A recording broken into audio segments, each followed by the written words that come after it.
En el principio, cuando Dios creó el universo y estableció los cimientos de la creación, también formó seres espirituales de una pureza extraordinaria, los ángeles. Estos mensajeros celestiales fueron diseñados para glorificarlo, servirlo y participar en el plan divino. Entre ellos, uno destacó por su incomparable belleza, sabiduría y esplendor, Lucifer, cuyo nombre significa portador de luz.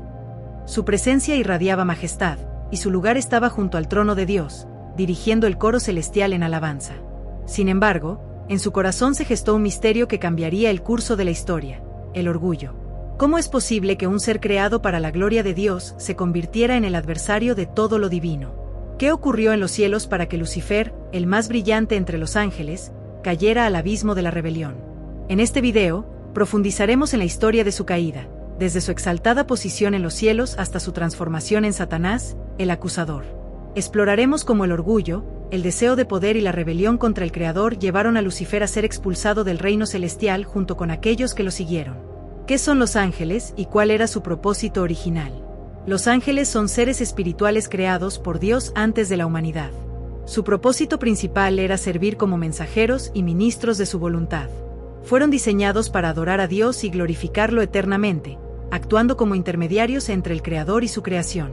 Cada ángel fue creado con libre albedrío, lo que les otorgó la capacidad de elegir entre el bien y el mal, aunque su naturaleza estaba orientada al servicio divino. Entre los ángeles creados por Dios, Lucifer, un nombre que significa portador de luz en latín, se destacó como uno de los más bellos, sabios y poderosos. Su presencia era incomparable, y su designación celestial lo colocaba en una posición de honor y responsabilidad. Según las palabras del profeta Ezequiel, 28, 12-15, Lucifer era un querubín protector, una figura de autoridad entre las huestes celestiales, adornado con piedras preciosas como el ónice, el jaspe y la esmeralda. Estas piedras, mencionadas en las Escrituras, simbolizan su pureza, su belleza y la gloria con la que fue creado. Lucifer no solo brillaba por su apariencia física, sino también por el propósito divino que se le encomendó: reflejar la majestad de Dios. Como un espejo, debía irradiar la luz y la gloria del Creador a través de todo el cosmos.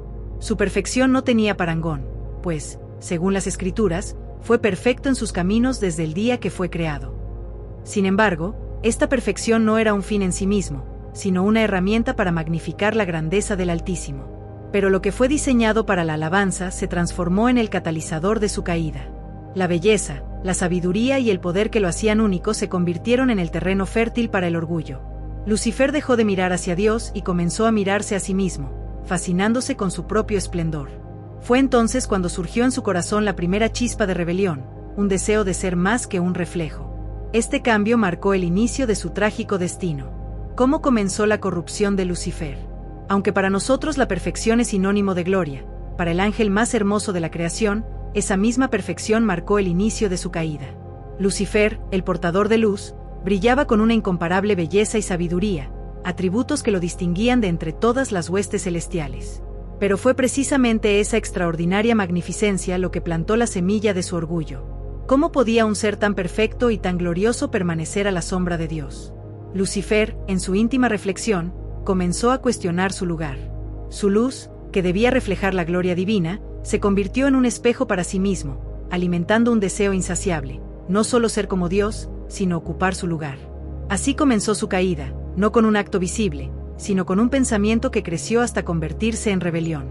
Ese orgullo, esa exaltación de sí mismo por encima de su Creador, fue el pecado que lo transformó. La perfección que una vez lo definió se volvió su condena, y su deseo de elevarse terminó arrastrándolo al abismo. La historia de Lucifer no es solo un relato de caída, sino también una advertencia sobre los peligros del orgullo y la ambición desmedida. A pesar de su exaltada posición, Lucifer se volvió arrogante. Isaías 14, 12-15 describe cómo se llenó de orgullo al contemplar su propia belleza y sabiduría. Su corazón se elevó, y comenzó a codiciar el trono de Dios, diciendo: subiré al cielo, en lo alto, junto a las estrellas de Dios, levantaré mi trono, y en el monte del testimonio me sentaré.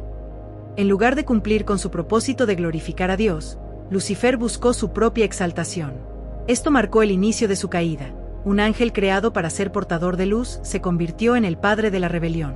Este acto de soberbia es considerado el primer pecado del universo, el deseo de independizarse de la autoridad divina. La influencia de Lucifer sobre los demás ángeles. Lucifer no cayó solo. Usó su carisma e inteligencia para persuadir a otros ángeles de que lo siguieran en su rebelión. Les prometió libertad y la posibilidad de establecer un reino alternativo donde ellos mismos fueran dioses. Se cree que un tercio de los ángeles, según Apocalipsis 12:4, se unieron a él, formando un ejército de seres espirituales que desafiaron el orden divino. Estos ángeles, ahora caídos, dejaron de ser servidores de la luz para convertirse en demonios, comprometidos con el mal y el caos. Esta rebelión celestial marcó una ruptura definitiva en la armonía del cielo. La batalla en los cielos. El enfrentamiento culminó en una gran batalla cósmica, descrita en Apocalipsis 12, 7-9. Hubo una gran batalla en el cielo. Miguel y sus ángeles luchaban contra el dragón. Y luchaban el dragón y sus ángeles, pero no prevalecieron, ni se halló ya lugar para ellos en el cielo. Miguel, el arcángel guerrero, se levantó como el comandante de las huestes celestiales leales a Dios en el momento crucial de la rebelión de Lucifer. Firme en su devoción al Creador, Miguel es descrito en las Escrituras como el defensor del pueblo de Dios y un guerrero celestial de inmensa fuerza y autoridad. En esta batalla, no se trató de una lucha física como las que los humanos conocemos, sino de un conflicto espiritual, donde las fuerzas del bien se enfrentaron a las del orgullo y la rebeldía. La rebelión de Lucifer no solo implicaba cuestionar el gobierno divino, sino también dividir el orden celestial. Arrastró consigo a una tercera parte de los ángeles, quienes, seducidos por su carisma y promesas de un reino independiente, se levantaron contra Dios. Fue en ese momento cuando Miguel, en obediencia y fidelidad al Altísimo, lideró a las huestes celestiales en un combate que marcó un antes y un después en la historia del cosmos. Según Apocalipsis 12, 7-9, hubo una gran batalla en el cielo. Miguel y sus ángeles luchaban contra el dragón, y luchaban el dragón y sus ángeles. Aunque los detalles de este enfrentamiento trascienden nuestra comprensión, su naturaleza fue profundamente espiritual. Fue una lucha por la justicia, por la preservación del orden divino, y por la defensa del trono de Dios. Finalmente, la victoria fue de Miguel y los ángeles fieles. Lucifer y sus seguidores fueron derrotados y expulsados del cielo, cayendo como un rayo a la tierra, según las palabras de Jesús en Lucas 10:18. Esta caída no solo simboliza el triunfo de la justicia divina, sino también la inevitabilidad de la derrota para quienes se levantan contra el Creador. Lucifer, ahora conocido como Satanás, que significa adversario, fue derrotado junto con sus seguidores. El destierro de Lucifer. Como castigo por su insurrección, Dios expulsó a Lucifer y a los ángeles caídos del cielo, arrancándolos de su posición privilegiada en la presencia divina. Este acto marcó el fin de su gloria y el inicio de su condenación. Fueron arrojados a la tierra, un exilio que transformó a Lucifer en Satanás, el adversario, y a sus seguidores en demonios que ahora operan como enemigos activos de Dios y de su creación. El destierro no significó una destrucción inmediata, pues Dios, en su infinita sabiduría y soberanía, permitió que el mal existiera temporalmente. Este permiso no fue una concesión de poder, sino parte de un plan mayor, un proceso para redimir y purificar su creación. El mal, aunque permitido, nunca está fuera del control divino. Su existencia se convierte en un medio para probar la fe, revelar el verdadero carácter de los justos y demostrar la supremacía del bien sobre el mal. La tierra se convirtió en el campo de batalla espiritual, donde Satanás comenzó a operar como un enemigo astuto y persistente, buscando corromper a la humanidad y desviar a la creación de su propósito original. Sin embargo, incluso en este escenario de conflicto, el plan de Dios para la redención ya estaba en marcha. Desde el Génesis, cuando la serpiente tentó a Adán y Eva, hasta el sacrificio de Jesús en la cruz, la historia muestra cómo Dios utiliza el mal para cumplir sus propósitos y revelar su gloria. El destierro de Lucifer no solo marcó el principio de su derrota, sino también el inicio de la demostración del poder redentor de Dios, quien, a través de su gracia, ofrece a la humanidad la oportunidad de vencer el mal y ser restaurada a la comunión con Él.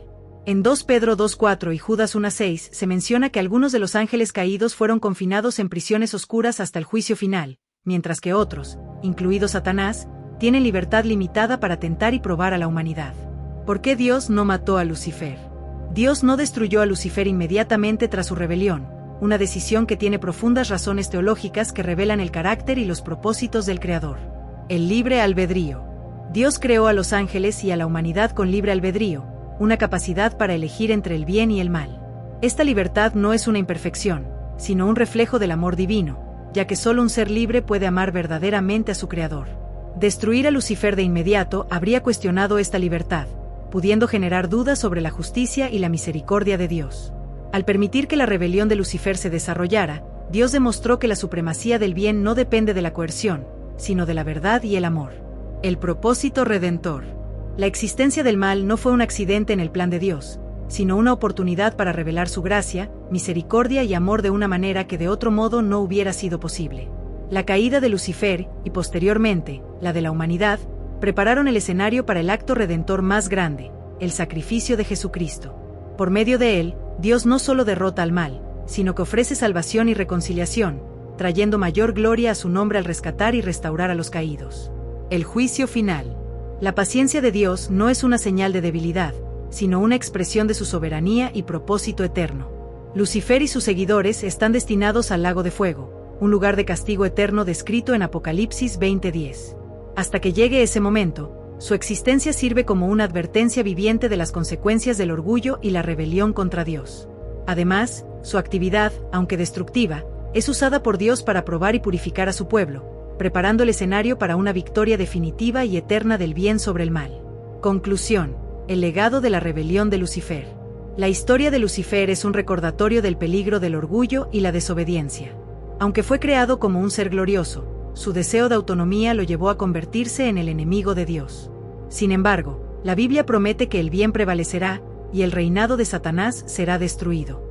En última instancia, Dios restaurará su creación a su propósito original, reflejar su gloria y vivir en armonía eterna con Él. Suscríbete y deja tu like. Somos, dice la Biblia. Nos encantaría que formaras parte de nuestra comunidad. Entra al perfil para encontrar más videos relacionados.